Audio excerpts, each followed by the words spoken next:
যুবক যখন সেজদায় যায়, যুবক তো জানে না, ও তো জানে আমার চলায় জমিন কাঁপে, ও তো জানে যে আমার চলায় এলাকা কাঁপে। হায়, ও জানে না ওর সেজদায় যে আরশ কাঁপে, ওটাও জানে না।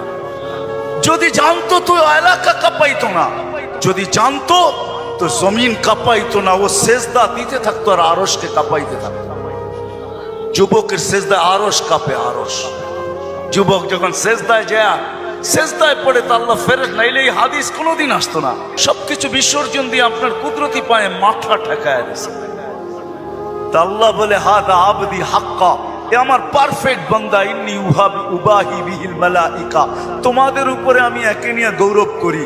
যখন সেজদায় চিৎকার দেয় সুবহানা রাব্বিয়াল আলা, আল্লাহ বলে সাব্বাহতানি সাব্বাহতুক, তুই আমাকে পবিত্র বললি, যাহ তুই পবিত্র, তোর গুনাহ মাফ, সেজদার থেকে উঠার আগে মাফ।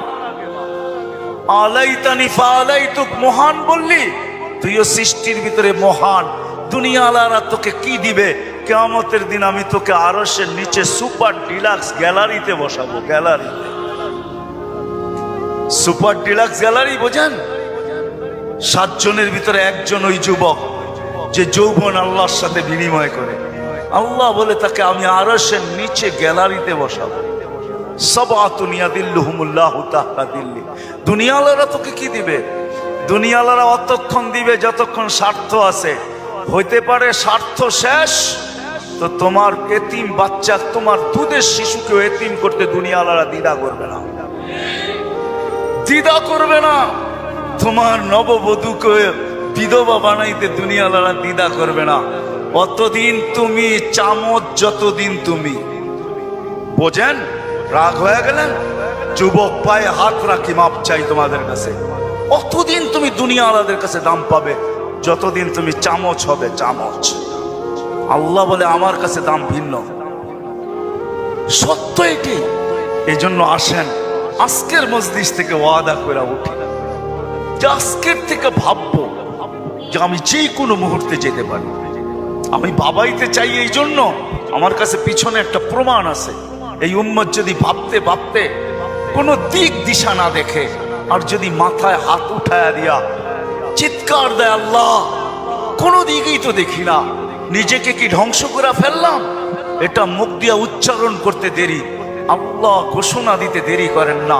ফালাম্মা তায়াক্কানতা বিল বাওয়ার ওয়া যানানতা আন্নাকা মিন আহলিন নার মানাহতু ইলাইকা রিদওয়ানি ওয়াল্লাইতু ইলাইকা গুফরানি ওয়া কুলতু লাকা লা তাহসান গফারতু লাকা যুনুবা ওয়াল আওসাত ওয়া লিআজলিকা সাম্মাইতু নাফসিয়াল আজিজুল গফফার। আল্লাহ বলে তুই চিৎকার দিতে দেরি, আমি রেজার চাদর দিয়ে তোকে ডাকতে দেরি করি না, মাগফিরাতে ডুবাইতে দেরি করি না। তুই অনুভব করিস না, তোর পিঠে হাত রাখা আমি বলতে থাকি চিন্তা করিস না, গুনাহ খাতা মাফ করে দিলাম, তোর জন্যই তো আমি আজিজুল গফফার। এই জন্য চিন্তা করাইতে চাইতেছি। আসেন আজকের থেকে একটু চিন্তা করি যে আমি প্রস্তুত কতটুকু, প্রস্তুতি কতটুকু। এটার জন্যই আল্লাহ ওয়ালাদের সোহবত লাগবে, এটার জন্যই হক্কানি আলেমদের সঙ্গে স্পর্শ লাগবে। মেরে দোস্ত, চোখের পর্দা একদিন খুলা যাবে। যদিও আজকে আমরা নেশাগ্রস্ত, কোরআনই বলে ওয়াতারান নাসা সুকারা, আজকে সবাই আমরা নেশাগ্রস্তের মতো। যুবক যৌবনের নেশায়, নারী নারীত্বের নেশায়, পুরুষ পুরুষত্বের নেশায়, বাড়িওয়ালা বাড়ির নেশায়, দোকানওয়ালা দোকানের নেশায়, হাটওয়ালা হাটের নেশায়, ঘাটওয়ালা ঘাটের নেশায়, রোডওয়ালা রোডের নেশায়, অফিসওয়ালা অফিসের নেশায়, আদালতওয়ালা আদালতের নেশায়। প্রত্যেক ব্যক্তি কসম খোদার আমরা নেশাগ্রস্ত, যার কারণে অনুভব হয় না কিছু। ঘোর একদিন কাটবে, খোদার কসম কাটবে। মালাকুল মউত হাত রাখতে দেরি, নিশার ঘোর কাটতে দেরি হবে না। নিশার ঘোর কেটে যাবে, আমাদের নিশার ঘোর কেটে যাবে। কবি শুধু শুধু বলে নাই ফাসাউফা তারা ইদান কাশাফাল গুবারু আফরসুন তাহতা রিজলিকা আম হিমার। কোরআনও এক জায়গায় বলতেছে তুমি অতি সত্তর দেখবে, অতি সত্তর তুমি দেখবে, বেশি দূরে না। তারাউনাহু বাঈদা ওয়া নারাহু কারীবা। আল্লাহ বলে ভাবতেছো তুমি অনেক দূরে, না না, আমরা দেখতেছি তোমার নাকের ডগায় চলে আসছে, তোমার দুয়ারে চলে আসছে। এই জন্যই আল্লাহ রসুল দয়ার নবী সতর্ক করছেন উম্মতকে, আসবাহতা ফালা তানতাযিরিল মাসা, সকাল মিলল তো দুপুরের অপেক্ষা করো, বিকালের অপেক্ষা করো না, বিকাল মিলল তো সকালের অপেক্ষা করো না। এই জন্য আসেন, আল্লাহ ওয়ালাদের সোহবত লাগবে, হক আল্লাহ ওয়ালাদের সোহবত লাগবে, হক্কানি ওয়ালাদের সোহবত লাগবে। এদের সোহবতে যাবে যখন, সোহবত লাগবে, পরিবেশ লাগবে। ওই পরিবেশে যখন যাবেন, ওই সোহবতে যখন যাবেন, ওই জায়গায় যখন যাবেন, তখন পর্দা আস্তে আস্তে সরতে থাকবে। সূর্য যেমন উঠতে থাকে, তো ঘন কুয়াশাও আস্তে আস্তে সরতে থাকে। এক সময় সবকিছু ক্লিয়ার হয়।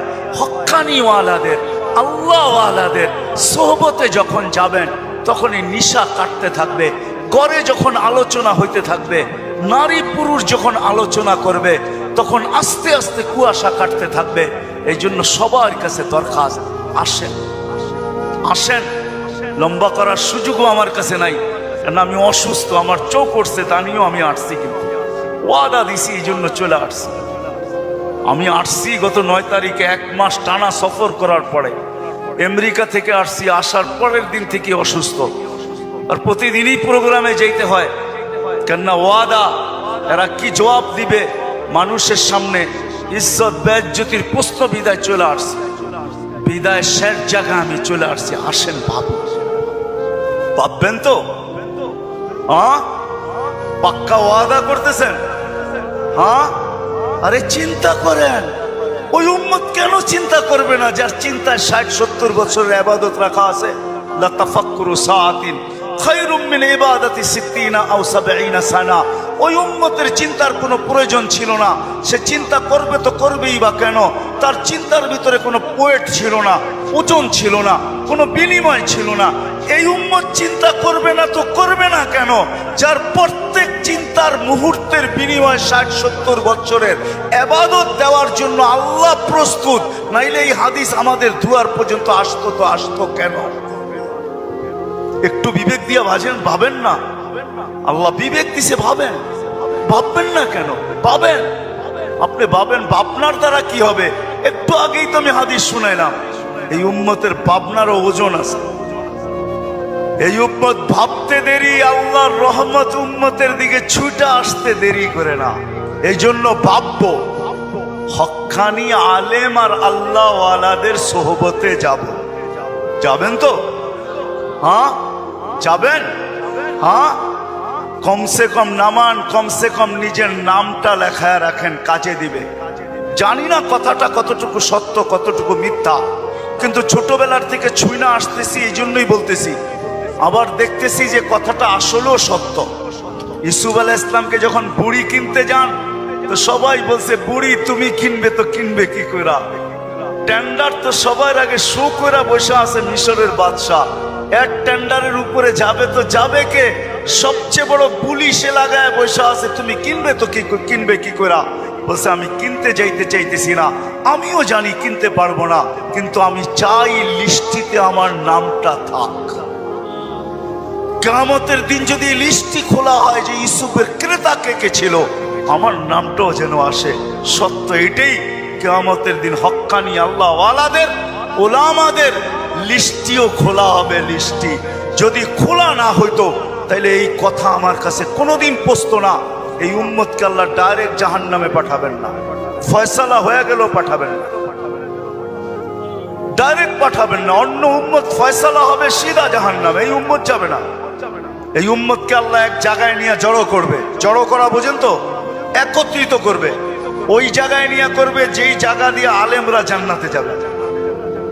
যখন আলেমরা ওইখান দিয়ে অতিক্রম করবে, তো আল্লাহ পুরা মজমাকে বলবে, কে কাকে চিনো, কাল লিস্টিতে কার নাম আছে, তাড়াতাড়ি ধরো, চলা কিন্তু গেল।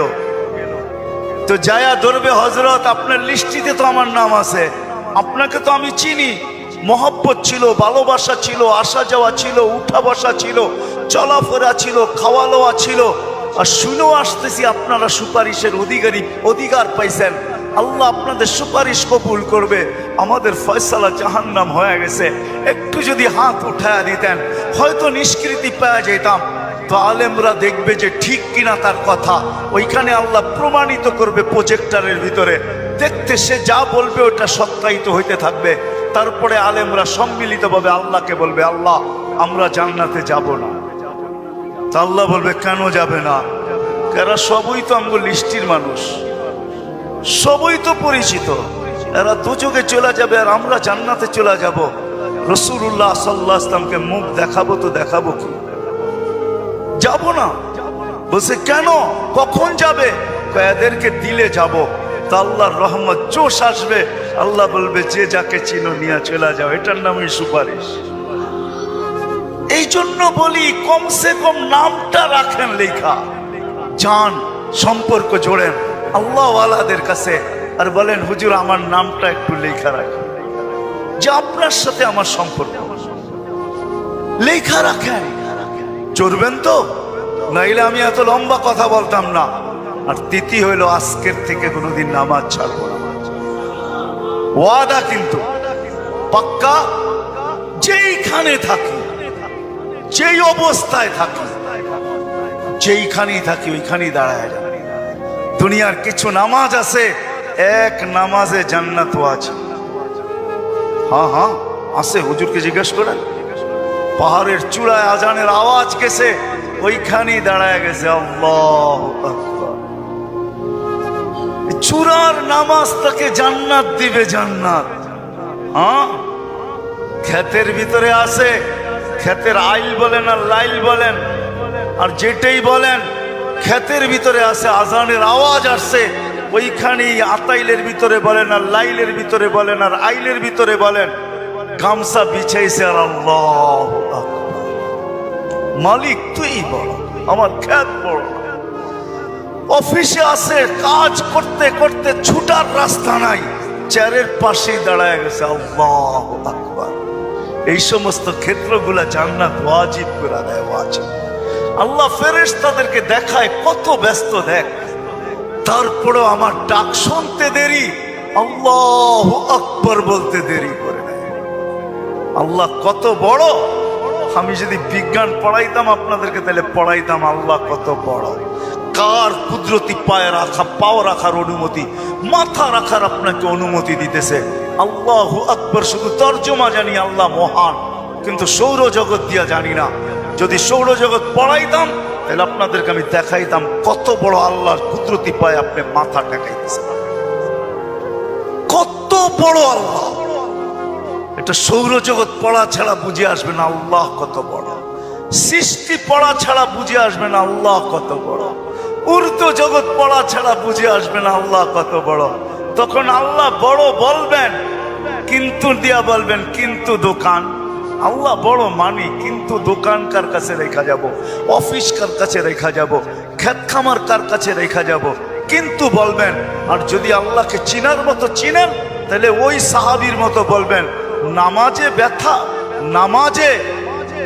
নামাজে প্রতিবন্ধক। পাখি বাগানের ভিতরে ফরফর করতেছে, নামাজের ধ্যান ছুটা গেছে। ঘন বাগান ছিল, খেজুরের বাগান, তো পাখি ফরফর করতে যায়, নামাজের থেকে ধ্যান ওইদিকে সরা গেছে। সালাম ফিরাইতে দেরি, বাগান সৎকা করতে দেরি করে না। সৎকা থাকবে না বাঁশ, বাজবে না বাঁশি, থাকবি না তুই, ফরফর হবে না, আমার নামাজের ধ্যানও নষ্ট হবে না। আমি তো আল্লাহু আকবারের সামনে। আল্লাহকে যদি চিনে তাহলে ওই আবু দাহদার মতো হয়। এক খেজুর গাছ, 600 খেজুর গাছের বাগান, এক খেজুর গাছের বিনিময়। আল্লাহ রসুল ওয়াদা করছে এক সাহাবীর সাথে, যে খেজুরের মালিক থেকে তোকে বাগান গাছ নিয়ে দিব, কিন্তু ও ছিল মুনাফেক।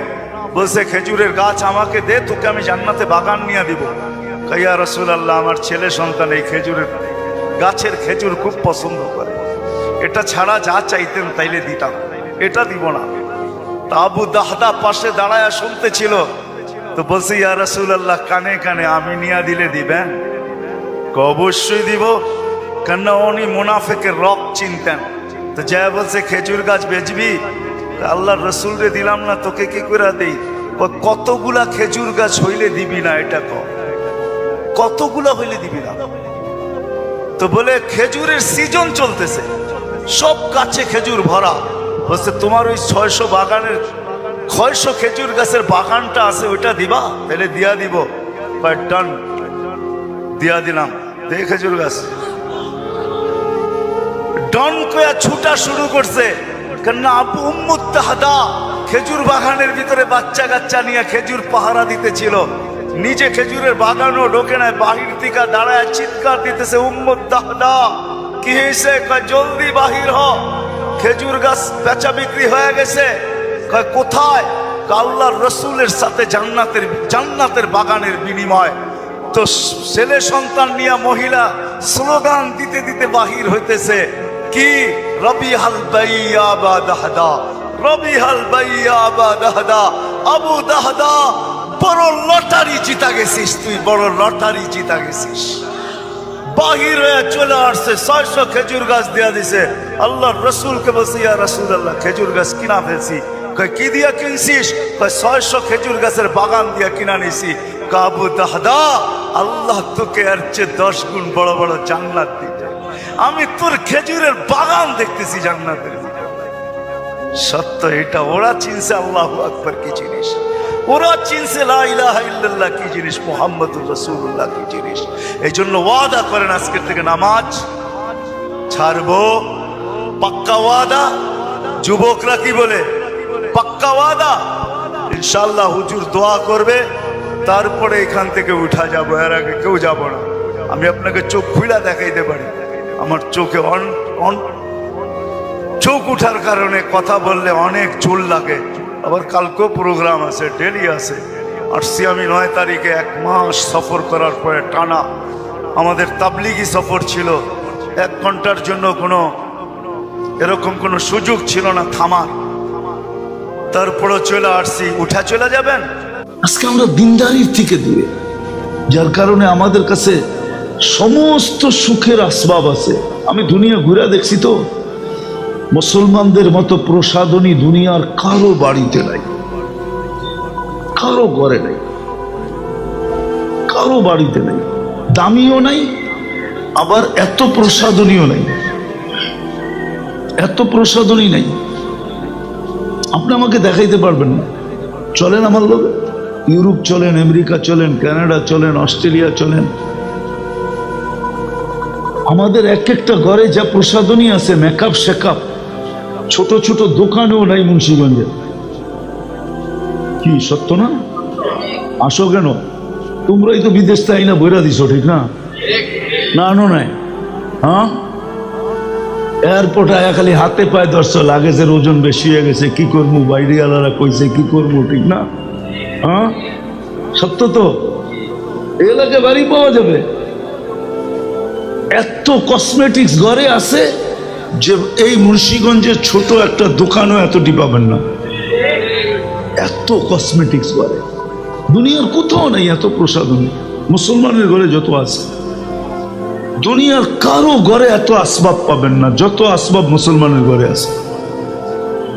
আমি বড় বড় ঘর দেখছি, এমন না যে দেখি নাই, বড় বড় ঘর দেখছি, এত প্রসাদনী তো পাই নাই। বড় সেলিব্রিটির ঘর দেখছি আমি। আপনি কি মনে করেন কিচ্ছু দেখি নাই? বড় বড় সেলিব্রিটির ঘর দেখছি, বড় বড় টাকাওয়ালার ঘর দেখছি। বাংলাদেশে বলে একজন আছে, আর জুতাই বলে 20 লাখ টাকা। এটা মাথায় দেয় না পায়ে দেয়? 20 লাখ টাকারটা আবার পায়ে দেয় কেমনে?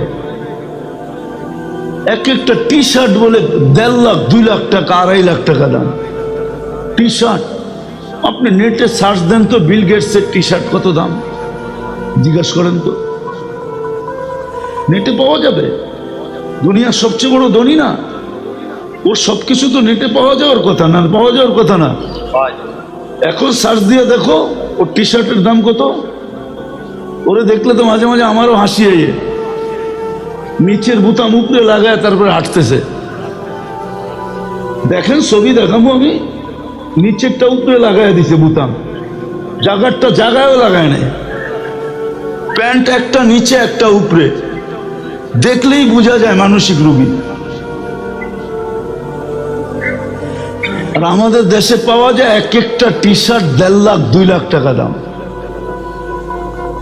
কি চক্ষু বড় বড় করতেছেন, ভুল বলতেছি? নাই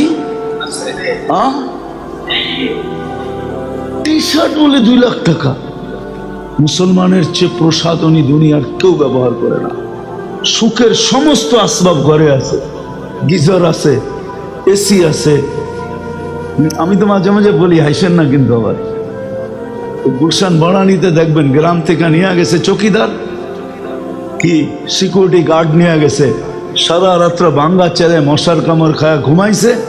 স্যারে সকালে ডাকছে, কয় এদিকে আয়। কি জন্য স্যার? তোরে দেখলাম সারা রাত বয়ে বয়ে ঘুমাস। তো মনে মনে ভাবতেছে, জিজ্ঞাসা করছে, স্যার আপনি কোত্থেকে দেখলেন? আমার ঘুম আসে না রে, আমি বারিন্দায় সিগারেট টানতেছিলাম। কেননা কামরায় তো সিগারেট খেতে পারবে না, কেননা কালিন তো বিছানো, কার্পেট বিছানো না, এসি চলমান, বড় বড় দেওয়ালের পর্যন্ত পর্দা, কোথায় লাইগা যাইব, পুরা ঘর জ্বলে যাইব, ঠিক না? বারিন্দায় টানতেছে, হাঁটতেছে, হাঁটতেছিলাম, ঘুম আসতেছিল না। তো মনে মনে কয় আলহামদুলিল্লাহ, সারা রাত্র পাহারাও দিলেন, মাসের শেষে কেউ বেতনও দিবে না, আর আমি ঘুমাইছি, মাসের শেষে বেতনও পাবো। দৃশ্য তো এটাই। সব আসবাব আছে সুখের, কিন্তু তারপরও কি নাই? কি নাই? কি নাই আপনাকে বাড়িতে আসবাব? না নাই?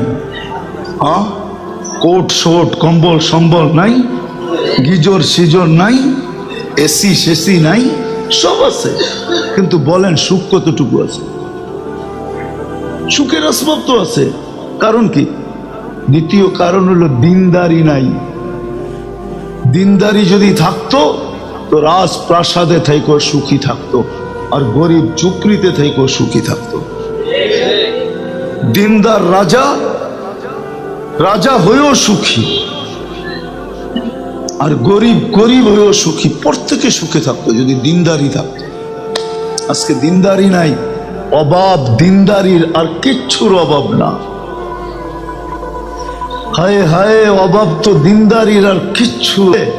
পার্স সোনার, সোনার পার্স লাগানো, সোনার সোনা দিয়া পার্স বানায় লাগাইছে। লন্ডনের সবচেয়ে বড় বাড়ি ওর, 400 কামরা আছে, 400 কামরা। কিন্তু ওর চেহারা দেখলো মনে হয় ও হ্যাপি না। ওরে জিজ্ঞাসা করলেও বলবে হ্যাপি না, সুখী না। কেউ সুখী না, কেউ সুখী না।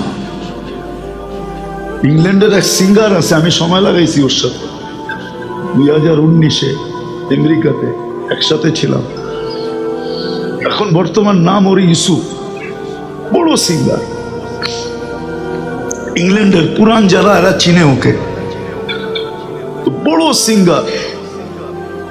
তো মসজিদে ছিলাম একসাথে, তো বলতেছিল আমারে, মুফতি সাহেব, যখন আমি মুসলমান ছিলাম না, আমি যখন গান গাইতাম, কেন আমি ইংল্যান্ডের সিঙ্গার, ইংল্যান্ডি সাদা হোয়াইট আর কি, আমি যখন স্টেজে উঠতাম আর গান গাইতাম, তখন আমার উপরে পাউন্ডের বৃষ্টি হতো, বৃষ্টি। আর অটোগ্রাফ নেওয়ার জন্য পাগল হইতো মানুষ, মেয়েরা পর্যন্ত আমাকে ছোঁয়ার লেগা পাগল ছিল। দুনিয়া দেখতো যে আমি কত সুপার স্টার। কিন্তু মুফতি সাহেব, খোদার কসম, আমার ভিতরে যে কি আগুন ছিল এটা দুনিয়া কেউ জানে। আমার ভিতরে কি আগুন ছিল, আমার শোহরত ছিল, ইজ্জত ছিল, মাল ছিল। কিন্তু যেদিন আমি মুসলমান হয়েছি, কলেমা পড়তে দেরি, আমার ভিতরের আগুনটা উড়া যেতে দেরি করে নাই। আজকে আমি তোমার সাথে এই মসজিদে ঘুমাইতেছি, রব্বে কাবার কসম, মসজিদ ছুঁয়া তোমাকে বলতেছি, আমি দুনিয়ার কোন 7 স্টারে শুয়ে এই মজা পাইনি, যে মজা এখানে পাইছি, পাইতেছি আর পাইছি, এখনো পাইতেছি। আমি লন্ডনের সাথে সময়, আমেরিকাতে সময় লাগাইছি, আমরা এরকম বড় বড় সিঙ্গার করে চিনি, সেলিব্রিটি করে চিনি। হ্যাঁ, বেশি দূরে যেতে হবে না। কাতারের বাদশাহ যে এখন তামিম, ও তো হলো ছোট ভাই, ওর বড় ভাই তো এখনো জীবিত আছে, ফাহাদ। ফাহাদ তো এখনো জীবিত আছে। রাজা তো হওয়ার কথা ফাহাদের। ওরে ইব্রাহিম ইবনে আদম বলা হয়, যদি ওর নাম ফাহাদ। যখন বাপ মারা গেছে সবাই বলছে তুমি তো রাজা হবে, তো ভাই তমিমকে ডেকে বলছে তুমি রাজা হও, আমি এক রাজত্ব পেয়ে গেছি, আমি এটা আর নিতে চাই না। আমি একটা রাজত্ব পেয়ে গেছি, আমি আর এটা নিতে চাই না, তুমি হও। ভাইয়ের হাতে উঠে দিয়ে দিছে। তমিম এখন প্রেসিডেন্ট। আমি জিজ্ঞাসা করেন, চলেন আমি নিয়ে যাব। আমি 2-3 বার গেছি, আমাকেও চিনে, আমিও চিনি, আমাকেও চিনে, আমিও চিনি, একে ভালো মতে চিনি। বাইরে ডাইকা বসে আমি একটা রাজত্ব পাইছি, তুই এটা নিয়ে নে, আমি রাজা হব না। তমিম এখন প্রেসিডেন্ট, রাজা। তো সত্য এটা। আজকে আমরা সুখী না এই জন্য যে আমরা দিন পাই নাই, দিনের থেকে দূরে।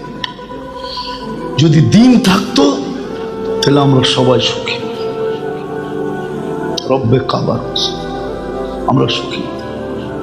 যেমন ফাতেমা রাদিয়াল্লাহু তাআলা আনহা বলেছিল, আলী, আল্লাহ যাদের সাথে থাকে তাদের চেহারা মলিন হওয়া শোভা পায় না। 4 দিন ধরে চুলা জ্বলে না, তাতে কি আসে যায়? আল্লাহ তো আমাদের সাথে, তোমার চেহারা মলিন কেন? হাসো। স্ত্রী স্বামীকে হাসতে বাধ্য করছে, হাসো, চলো একটু দুইজনে মিলে হাসি। 4th দিনের ক্ষুধার্ত, ওই দিনের কাহিনী, যেই দিন হাসান হোসাইনের খিদা নিবারণ করাইছেন আল্লাহ রসুল জিব্বা চোষায়া, ওই দিনের কাহিনী আমি শুনাইতেছি। স্বামী স্ত্রী 2জন বলে, স্ত্রী বলতেছে আমাদের জন্য শোভা পায় না, আমাদের চেহারা মলিন হোক, আল্লাহ তো আমাদের সাথে, ওয়াজাদনা শাকারনা লামনাজি সাবারনা, পাবো তো শুকরিয়া আদায় করবো, না পাবো তো সবর করবো, দোনো অবস্থায় আল্লাহ আমাদের সাথে। যাদের সাথে আল্লাহ থাকে, আলী চেহারা মলিন হওয়ার শোভা পায় না। চলো একটু হাসি, চলো একটু 2জনে হাসি। আপনি কি মনে করেন এটা কি সুখ না? এটা কি সুখের চিত্র না? এটা কোন জিনিস দিছে? দিনদারি দিছে। ফাতেমাকে একদিন জিজ্ঞাসা করছে রাদিয়াল্লাহু তাআলা আনহা, আলী রাদিয়াল্লাহু তাআলা আনহু, ফাতেমা 1 টোকায় দরজা খোলো কি করে? কয়, শোনো, তুমি যখন ঘর থেকে যাও তুমি কখন ফিরে আসবা, এই আগ্রহ আর উদ্দীপনায় আমি বেশিরভাগ দরজায় পিঠ লাগায় দাঁড়ায় থাকি। আর আব্বাও শিখায় দিছে যে ফাতেমা, আলী যেন বেশি দরজা টোকাটুকি না করে, 1 টোকায় যেন খুলতে পারো। এই জন্য দরজায় পিঠ লাগায় দাঁড়ায় থাকি, টোকাটা যেন আমার পিঠে পড়ে, দরজায় না পড়ে, এই জন্য খুলে দিই। সুখের নাম, সুখের নাম। বাড়িতে বাবা ফিরবে, সন্তান কাপড় চোপড় নিয়ে কারাকারি করবে, কে কোনটা রাখবে, কে কোনটা আগায় দিবে, কে কোনটা রাখবে, কে কোনটা আগায় দিবে, কে কোনটা রাখবে, কে কোনটা আগায় দিবে, কারাকারি করবে। যখন দিন থাকবে, কি নিয়ে আসছে এটা কেউ দেখবে না, আমাদের মানুষটা ঘরে আসছে এটা দেখবে, যে বাবা আসছে। স্বামী স্ত্রী দেখবে স্বামী ফিরে আসছে, কি নিয়ে আসছে এটা দেখবে না। আজকে তো কি আনছে এটা দেখে, ঠিক না? আজকে আমাদের ঘরগুলা সুখ নাই কেন? প্রসাদনী সব আছে, শুধু অভিযোগ আর চাহিদার কারণে নাই। লানত দিয়া ভরা আমাদের ঘরগুলা, বিশ্বাস হয় না? এই শব্দ আমি হাদিস থেকে নিছি। ইব্রাহিম আলাইহিস সালাম আয়েশা পুত্রবধূকে জিজ্ঞাসা করছে, কেমন আছো? সত্য বলছে বিলকুল। আয়েশা ছেলেকে পায় নাই। বলছে, ইসমাইল কোথায়? বলছে, কাজে গেছে। বলে, ফিরবে কখন? জানি না, কিন্তু ওনারও দাঁড়ানোর সময় ছিল না। বলছে, তোমরা কেমন আছো? নুন আনতে পান্তা ফুরায়, পান্তা আনতে নুন ফুরায়। কিন্তু সত্যই বলছে, ওরকমই কষ্টের জীবন চলতেছিল। তো বলছে, আসলে সালাম দিও আর বললো চৌখাটটা যেন পরিবর্তন করে।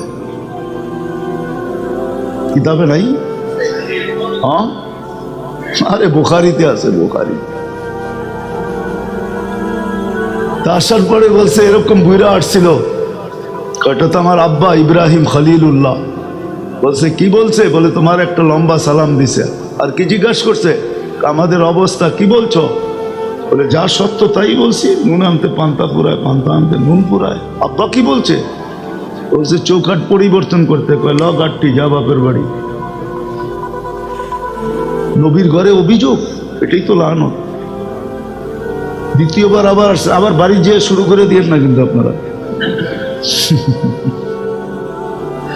দ্বিতীয়বার আবার আসছে, নতুন পুত্রবধূ, আজকেও পায় নাই। বলছে ইসমাইল কোথায়? বলছে কাজে চলে গেছে, কখন ফিরবে জানি না। কেমন আছো? আল্লাহ যেই অবস্থায় রাখে আলহামদুলিল্লাহ ভালো আছে। বলছে আসলে সালাম দিও, আর বললো চৌখাট যেন পরিবর্তন না করে। আজকে যখন ফিরে আসছে তো বলছে আসছিল এক বৃদ্ধ লোক, এরকম এরকম চেহারা। তো বলছে সে তো আমার আব্বা। বলছে কি বলছে? বলছে তোমাকে সালাম দিছে। কিছু জিজ্ঞাসা করছে? বলছে আমাদের অবস্থার কথা কি বলছো?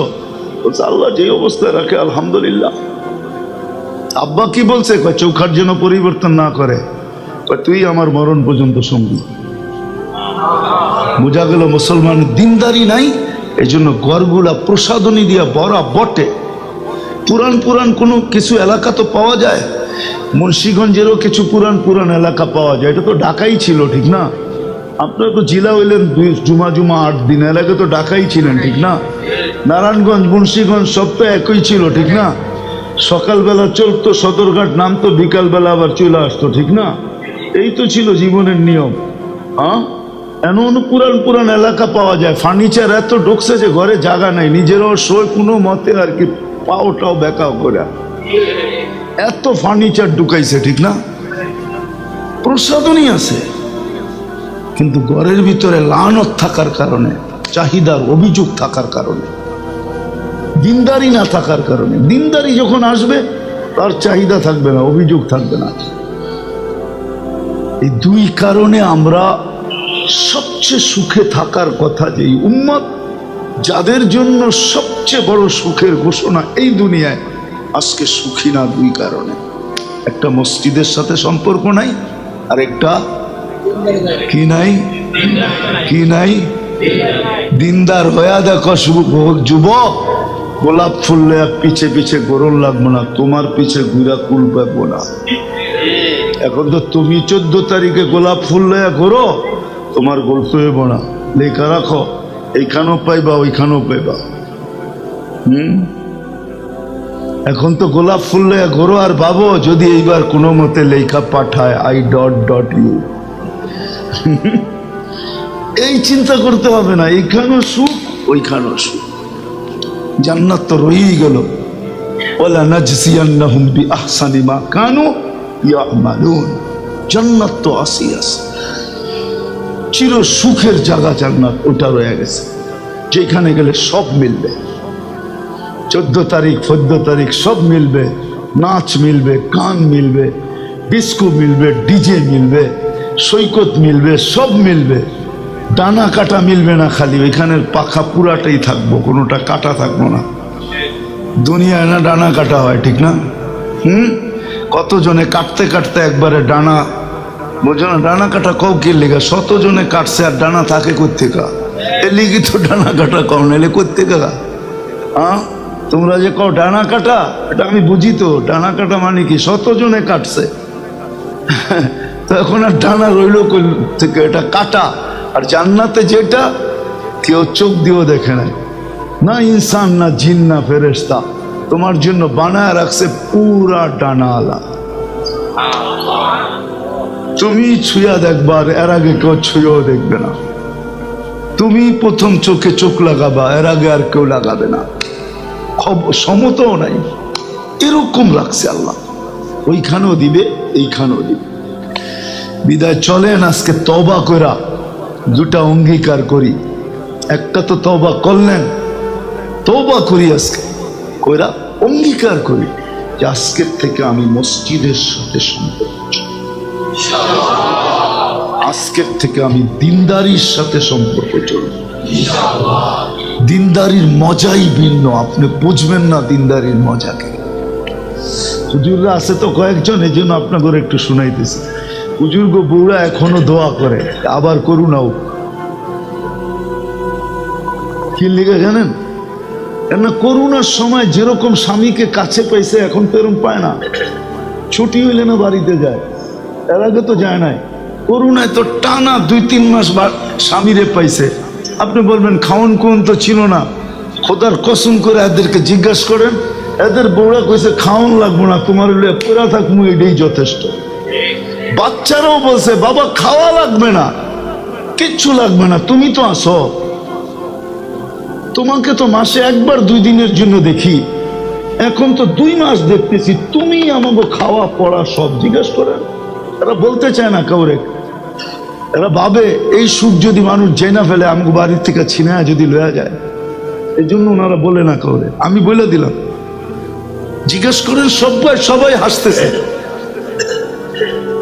সবচেয়ে বেশি সুখে ছিল এরা, কেননা স্বামী স্ত্রীকে কাছে পেয়েছে, স্ত্রী স্বামীকে কাছে পেয়েছে, বাচ্চা মা বাবা। আর আমরা খালি হায় হায় করছি, করুণা করুণা করুণা করুণা করুণা, ঠিক না? হুজুররা একজনও হায় হায় করে না, বরং ফুর্তিতে সময় কাটাইছে। হ্যাঁ, সারা দিন টুনাটুনি এক জায়গায়, শব্দই কয়ে দিলাম, সারাদিন এক জায়গায়।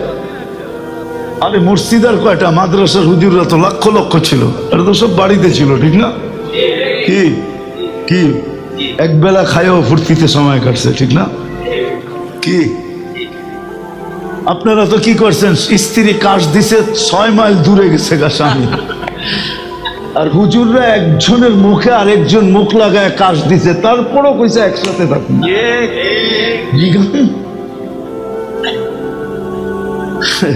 এদিক দিয়ে বউ কাজ দিছে, স্বামী চলে গেছে, স্বামী কাজ দিছে, বউ চলে গেছে, সন্তান কাজ দিছে, মা বাবা চলে গেছে গা। এরা তো সব গাট্টি বান্দা। আমি তো মসজিদে বসে বলতেছি, ওই সময় আমার ঠান্ডা লাগছে, আমি সবাইকে বলতেছিলাম তোমরা দূরে থাকো, আমি আরেক কামরায় থাকি। আমার বাচ্চারা তো কানতে কানতে শেষ। আরে আমরা দূরে থাকবো, তুমি বললা কি, মরলে একসাথে মরবো। ওটা মনে উঠলে তো দিল এখন ফাইটা যায় যে আল্লাহ কত সুখ দিছে। আসেন মেরে দোস্ত, আজকে তওবা করে 2টা অঙ্গীকার করি। করবেন তওবা? কে কে করবেন দেখি? তাহলে আল্লাহকে বলেন, আল্লাহর ঘরে বসা, ঘরের আঙ্গিনায় বসা, আল্লাহ আমরা ভুল করে ফেলছি, মাফ করে দেন। রহমান, আজকের থেকে মসজিদের সাথে সম্পর্ক জোড়ে, আল্লাহর ঘরের সাথে সম্পর্ক জোড়ে, মসজিদকে নিজের ঘর বানায় নেন। এই অফিস আর বানায় না, মসজিদ তো এখন অফিস হয়ে গেছে। অফিসিয়াল টাইমে খোলে, অফিসিয়াল টাইমে বন্ধ হয়। এই চিত্র মসজিদে ছিল না কোনোদিন। মসজিদ তো মুসলমানের ঘর ছিল, মুসলমান সময় পাইলেই মসজিদে ছুটে আসতো, আল্লাহর ঘরে ছুটে আসতো। আর দিনদারি শিখি, আমাদের দেশের মতো সুবর্ণ সুযোগ দুনিয়ার কোথাও নাই। আমি তো ঘুরা দেখছি, কোথাও নাই। এত আলেম দুনিয়ার কোনো মাটিতে নাই, তাও হক্কানি। এত আল্লাহওয়ালা দুনিয়ার কোনো মাটিতে নাই। সত্য। আমাদের দেশ নিয়ে রিচার্জ চলতেছে, আপনারা জানেন না। দুনিয়া আমাদের দেশ নিয়ে রিচার্জ করতেছে। আমার কথাটা পুরা ট্যাপ করে নেন। সারা দুনিয়ালারা আমাদের দেশ নিয়ে রিচার্জ করতেছে, মাটি নিয়ে রিচার্জ চলতেছে। যেটা কেমন মাটি, দুনিয়া বলল করোনা এটা সবচেয়ে বেশি ক্ষতিগ্রস্ত হবে, এটার তো কিছুই হলো না। কারণ কি? শত শতবার ভূমিকম্প আসে, এটা কোনো কিছুই হয় না। কারণটা কি? এটার কারণ হলো মসজিদ, মাদ্রাসা, আলেম, ওলামা, আল্লাহওয়ালা। মসজিদ, মাদ্রাসা, হক্কানি, আলেম, ওলামা, আল্লাহওয়ালা, এটা হলো এটার সবচেয়ে বড় কারণ। 40,000-এর উপরে হেফজোখানা আছে বাংলাদেশে। রাত্র 4টার সময় ওঠে, 4টার সময় ওইটা লাল সবুজের পরিধিটাকে আগে সুরক্ষার আধ্যাত্মিক চাদর দিয়া ডাকে। এনে বিপর্যয় হবে তো হবে কোত্থেকে? বলো হুজুররা, করোনার সময় কোনো মাদ্রাসা বন্ধ ছিল নাকি? বিল্ডিং বন্ধ ছিল, পড়ালেখা বন্ধ ছিল না, অনলাইনে পড়ালেখা হইতেছিল। সব হেফজখানাগুলো চালু ছিল, সব সবক চালু ছিল। এটার প্রতি এখন দুনিয়া খুঁজে পাইতেছে না। এটা কারণটা কি? মাটিটা 10 নম্বর ফ্ল্যাগ উড়ায়, আইব এইখানে, জায়গা আরেকখানে। 7.8 ভূমিকম্প আসে, আমরা 5 সইতে পারি না, সব মাটির সাথে মিশা যায় না। 7.8 আসছে, তারপরও কিচ্ছু হয় নাই। আমি তো বলি 10 আসলেও কিচ্ছু হবে না। আমার বিশ্বাস ভিতরে যে এই মাটিতে যদি 10 নম্বর ভূমিকম্প আসে তাও কিছু হবে না, যতদিন এই পরিবেশটা থাকবে। এই জন্য আমাদের জন্য দিনদারি শিখা অনেক সহজ, দিনদারি অনেক সহজ। শুধু শুধু তো আপনার ঘরে প্রথম পুরস্কার দেয় নাই করোনা। WHO প্রথম পুরস্কার দিছে বাংলাদেশে। 1 নম্বর প্রতিরোধ করার ব্যাপারে বাংলাদেশ, করোনাকে প্রতিরোধ করার ব্যাপারে 1 নম্বরে। না আমেরিকা, না কানাডা, না অস্ট্রেলিয়া, না ইউরোপ, বাংলাদেশ 1 নম্বরে। কি দিয়া করছেন? ওরা তালাশ করতেছে কি দিয়া করছে। আমার কাছে আইলে তো আমি জায়গা দেখাইতে পারি যে কি দিয়া করছে। কি আপনারা গ্রাম দেশের মানুষ করেন নাই? কই গেছেন? হাসপাতালে গেছেন, ফার্মেসিতে গেছেন, 2 টাকার ওষুধ দিতে বাদ দিয়ে ভালো হয়ে যেতে, ঠিক না? মাস্ক তো কুবরেই নাই কেউ, ঠিক না? এরকম লোক এইখানে আছে, 1 মাস্ক কিনা 3 বছর চালাইছে, 3 বছর। মাস্ক পর্যন্ত বিরক্ত হয়ে গেছে যে বেটা সিস্টেম আছে, 3 বছর তুই টানা আমারে চালাইতেছ, কি লেগে যাবে? আসছে পুলিশ টুলিশ কাউরে দেখলে একটু লাগাইছে, আবার খুইলা যাবে। সাংবাদিকের সামনে যদি পড়ে গেছে তো বলছে লাগান না, কিনলে টেলিভিশনে এত বড় বড় দেখা যায়, নাকের ছিদ্র এত বড় না, যাইব কোন দিক দিয়ে? যদি মুখ দিয়া যায়, সারাদিনই তো বিড়ি সিগারেট পান শান খাই, কোন দিক দিয়ে যাবে? সোজা জব, ঠিক না? এরকম সচেতন দেশের মানুষ, কিন্তু করোনা আলহামদুলিল্লাহ কোনো বিপর্যয় হয় নাই, ঠিক না? হবেও না ইনশাআল্লাহ। এই জন্য আলেম ওলামার কাছ থেকে দিনদারি শিখি, আল্লাহ ওয়ালাদের থেকে শিখি, তাবলীগ জমাতে যায় শিখি।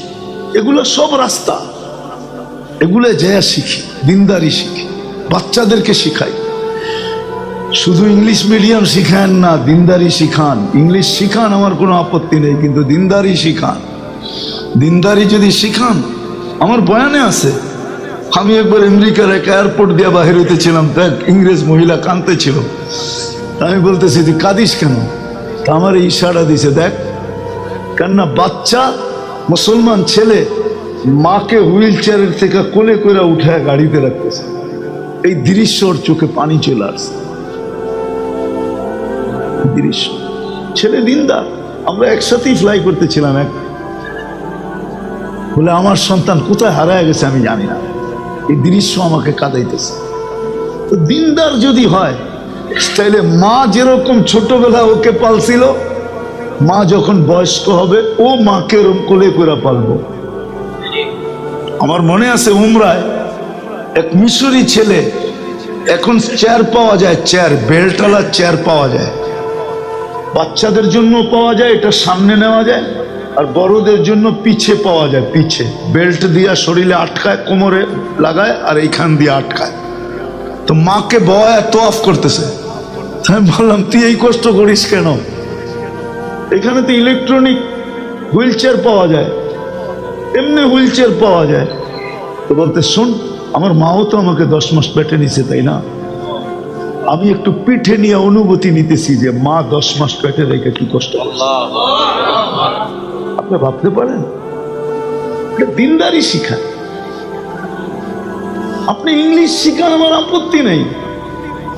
আমি চিনি দিনদার বহুত মানুষ, চিনি বড় বড় লোক চিনি। আমেরিকার সবচেয়ে বড় cyber professor Bangladeshi, cyber crime পড়ায় যে বাংলাদেশে। আমি ওনাকে কাছের থেকে চিনি। হয়তো হইতে পারে জানুয়ারির 10 তারিখে ওনার সাথে আরেক দেশে আমার দেখাও হবে।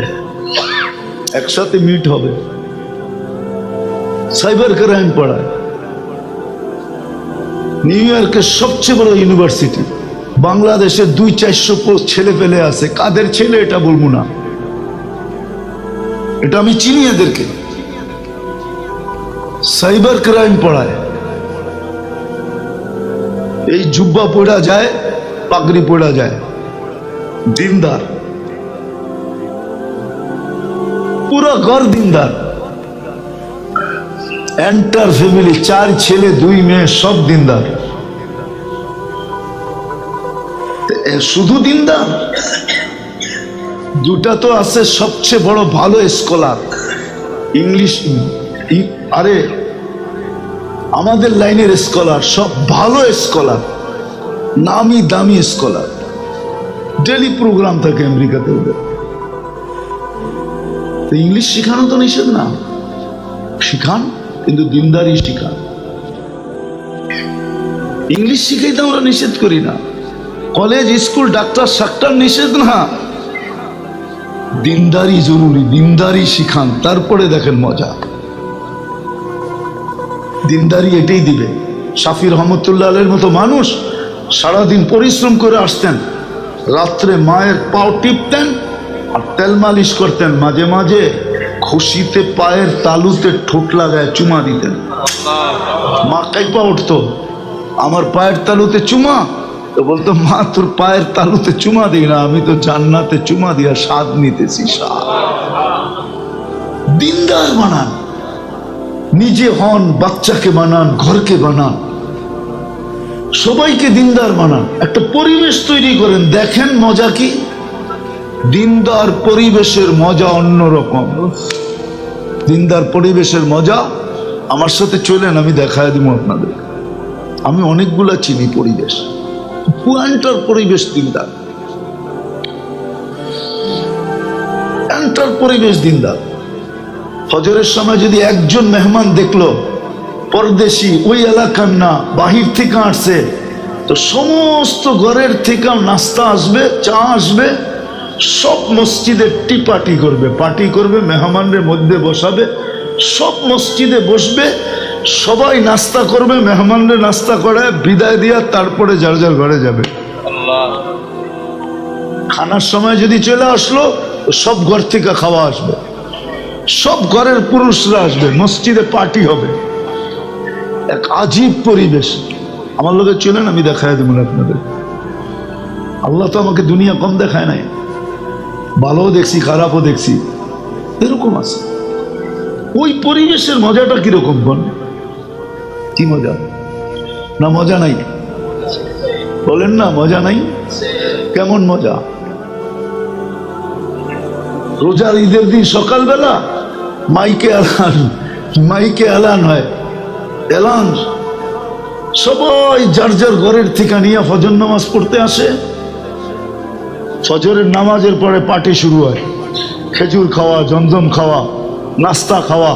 ওয়াক্ত হয়ে গেল, নামাজ পড়লো, বাস সবাই লাইন ধরে এই বাড়ি যেতেছে, ওই বাড়ি যেতেছে, মনে হয় যে পুরাটা এলাকা একটা বাড়ি, একটা ফ্যামিলি, কোনো ভেদাভেদ নেই। আমাদের দেশেও ছিল, এক সময় ছিল। আমরা ছোটবেলা গ্রাম দেশে দেখছি, ঈদের দিন আমরা সব বাড়িতে খাইতাম, ঠিক না? কি এখন খায়? আমরা দেখছি ছোটবেলা, না গেলে রাগ করতো, আসো নাই কেন। এক ফ্যামিলি ছিল, মনে হয় যে পুরাটা পাড়া, ঠিক না?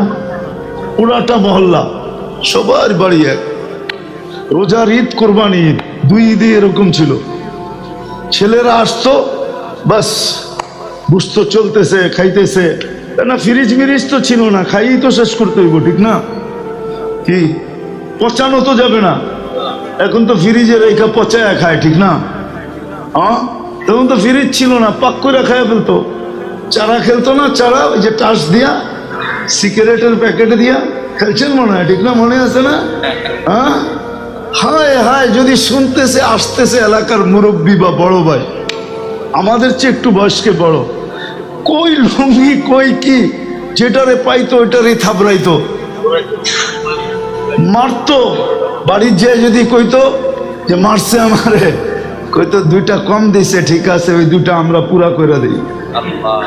2টা মনে হয় কমই দিছে, ওই 2টা পুরা করে আবার 2টা লাগাইতো পয়সা, যে ওই 2টা কম দিছে তো ওই 2টা আমরা পুরা করে দিতেছি। বাড়িতে এসে আবার অভিযোগ করতেছ, ঠিক না? হ্যাঁ, এরকমই তো গেছে, ঠিক না? এখনো তো মনে আছে কত মারি খাইছি এরকম। হায় হায় কি দিন ছিল। এই জন্য মেরে দোস্ত, আসেন আমরা দিনদারি শিখি, মসজিদের সাথে সম্পর্ক করবো তো। আল্লাহ আমাদের সবাইকে আমল করার তৌফিক দান করেন। হক্কানি আলেম আল্লাহ ওয়ালাদের থেকে শিখি। আলহামদুলিল্লাহ, পুরা মুন্সিগঞ্জে বলা আমাদের অভাব নাই। আপনাদের এই থানা কোনটা? এটা সদর। সদর কেন, প্রত্যেক থানার ভিতরেই ওলামাদের অভাব নাই, মাদ্রাসার অভাব নাই, আল্লাহ ওয়ালাদের অভাব নাই। এদের কাছ থেকে দিনদারি শিখেন। চলেন আপনার পুরাতন রত্ন আবার ফিরে নিয়ে আসে, তখন আর মুসলমান অসুখী হবে না। আজকে যে নির্যাতন, আর কোনোদিন এই নির্যাতিত মুসলমান হবে না। কেউ নির্যাতন করতে চাইতে দেরি, আবাবিল উড়া যায় থাবা মারতে দেরি করবে না।